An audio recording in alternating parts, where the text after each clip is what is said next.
Primeiro livro com as cartas de São Paulo aos Tessalonicenses, capítulo 4. Respeitar o corpo humano. De resto, irmãos, pedimos e suplicamos no Senhor Jesus.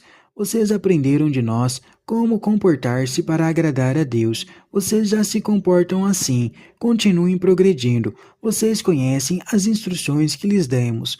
Em nome do Senhor Jesus. A vontade de Deus é que vivam consagrados a Ele, que se afastem da libertinagem, que cada um saiba usar o seu próprio corpo na santidade e no respeito, sem deixar-se arrastar por paixões libidinosas, como os pagãos que não conhecem a Deus. Quanto a isso, que ninguém ofenda ou prejudique o irmão, porque o Senhor se vinga de todas essas coisas. Como já dissemos e demos provas, Deus não nos chamou para a imoralidade, mas para a santidade.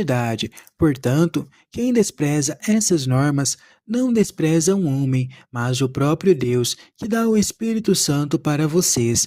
Uma questão de honra. Não precisamos escrever-lhes a respeito do amor fraterno, pois vocês aprenderam do próprio Deus se amarem uns aos outros, e é isso que vocês estão fazendo com todos os irmãos da Macedônia. Mas aconselhamos, irmãos, que vocês prodigam cada vez mais, que seja para vocês uma questão de honra, viver em paz, ocupando-se com as coisas que lhes pertencem e trabalhando com as próprias mãos, conforme recomendamos. Assim, vocês levarão uma vida honrada aos olhos dos estranhos e não precisarão da ajuda de ninguém. Todos reunidos na vida do Senhor. Irmãos, não queremos que vocês ignorem coisa alguma a respeito dos mortos, para não ficarem tristes como os outros que não têm esperança. Se acreditamos que Jesus morreu e ressuscitou, acreditamos também que aqueles que morreram em Jesus serão levados por Deus em sua companhia. Eis o que declaramos a vocês, baseando-nos na palavra do Senhor. Nós, que ainda estaremos vivos, por ocasião da vida do Senhor, não teremos nenhuma vantagem sobre aqueles que já tiveram morrido. De fato, a uma ordem, a voz do arcanjo e ao som da trombeta divina, o próprio Senhor descerá do céu. Então os mortos em Cristo ressuscitarão primeiro, depois nós, os vivos, que estivermos ainda na terra, seremos arrebatados, junto com eles para as nuvens, ao encontro do Senhor, nos ares. Então estaremos para sempre com o Senhor. Consolem-se, pois, uns aos outros com essas palavras. A carta se dirige a cristãos que vivem numa cidade pagã, em ambiente relaxado, ao tolerante do ponto de vista moral, especialmente no que se refere à vida sexual. Paulo frisa que o cristão é chamado à santificação, e isso significa compreender de maneira nova a si mesmo, os outros e as relações humanas. Na vida sexual, quem comanda o comportamento cristão é o respeito ao próprio corpo e ao corpo do outro.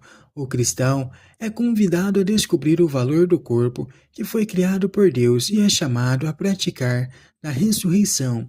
Sobre o amor fraterno, a exortação ao amor fraterno se concretiza num convite a trabalhar.